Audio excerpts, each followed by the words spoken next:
At the conclusion of Shogun Episode 5, a sudden and extremely devastating earthquake almost claimed Lord Yoshii Toranaga's life. Shortly after acting Hatamoto, John Blackthorne told Toranaga he wanted to move back to England and permanently leave Japan. The natural calamity struck. Toranaga, who seems to have a sixth sense for truth, senses that something is wrong between Blackthorne and Mariko, though he doesn't yet know that it's a covert love affair. When his gardener Yujiro passes away, Blackthorne is devastated, but Toranaga doesn't seem to care because it's just a small thing to him. Episode 5 demonstrates how natural disasters such as earthquakes, fires, and tsunamis commonly affect the communities of feudal Japan. In Episode 4, a mild earthquake startled Blackthorne, who had never experienced one before, which foreshadowed the catastrophic event in Episode 5. Even the formidable Lord Toranaga stands no match against an incredibly powerful earthquake, ordering Blackthorne, Lady Mariko, and his regiment to remain exactly where they are. Eventually, Toranaga gets sucked into the cracked earth and is buried under rocks and soil. If it weren't for Blackthorne's quick thinking and fast action, Toranaga would be dead. Why does Toranaga laugh after Blackthorne gives him the swords? After Toranaga is rescued by Blackthorne and Lady Mariko, Blackthorne honorably offers him the swords that his consort Usami Fuji had given to him. Blackthorne is starting to get accustomed to the symbolic rituals that exist at every level of feudal Japanese culture. Believing that selflessly offering Toranaga the swords without hesitation is an appropriate display of respect for a Hatamoto. There are a lot of subliminal emotions and thoughts behind Toranaga's laugh, who is likely still in shock from the earthquake and being buried alive. Toranaga laughs at the gesture because Blackthorne and Mariko have disproved his long-standing notion that he has no genuine allies in Shogun. Why Toranaga needs to put more trust in Mariko and Blackthorne. The shocking ending of Episode 4 proves that Toranaga and his son are not even on the same page.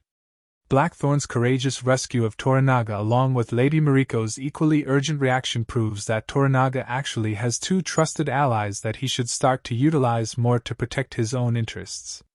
The two characters seem to be the only ones not blatantly using him or trying to double-cross him for their own advantage. This is mostly because both Mariko and Blackthorne are indebted to Toranaga and the generous ways he has given them elite status. However, the earthquake proves that Toranaga could look outside of their disadvantaged positions and let them in on his bigger plan to face the Council of Regents. Toranaga has kept his plans close to his chest and has various levels of trust in the people around him.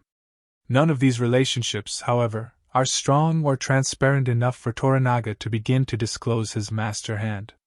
Prior to the earthquake, Toranaga was correct in not choosing to trust anyone but himself. Now that Blackthorne and Mariko have proven themselves as willing to protect and fight for Toranaga, especially with Blackthorne's gesture of offering him his swords, Toranaga could realize he has two friends after all. Blackthorne's quick response makes it perfectly clear that he is a true ally of Lord Toranaga. If the earthquake in Shogun Episode 5 had any deeper meaning or narrative symbolism, it would undoubtedly indicate Lord Toranaga's obvious sympathizers. This is proven by the fact that Blackthorne acted quickly to save him, even though it may have been better for him to let Toranaga perish. Though not explicitly religious, Blackthorne has demonstrated a strong moral code, and Blackthorne might have benefited from Toranaga's passing. Rather, Blackthorne's prompt reply demonstrates unequivocally that he is a genuine ally of Lord Toranaga. In an earlier episode, Lord Toranaga tells his son Yoshinaga Kato to stop viewing the world in terms of friends and enemies and instead learn to only rely on himself. Toranaga believes that there are only people like Ibushige and Ishido who are working to support their own interests, and will lie and resort to violence in the name of self-preservation. As Mariko and Blackthorne talk about the death of the gardener, Toranaga walks off, saying he has no time or concern for such trivial matters. His walking away from Mariko and Blackthorne actually put him in a compromising position that almost led to his death.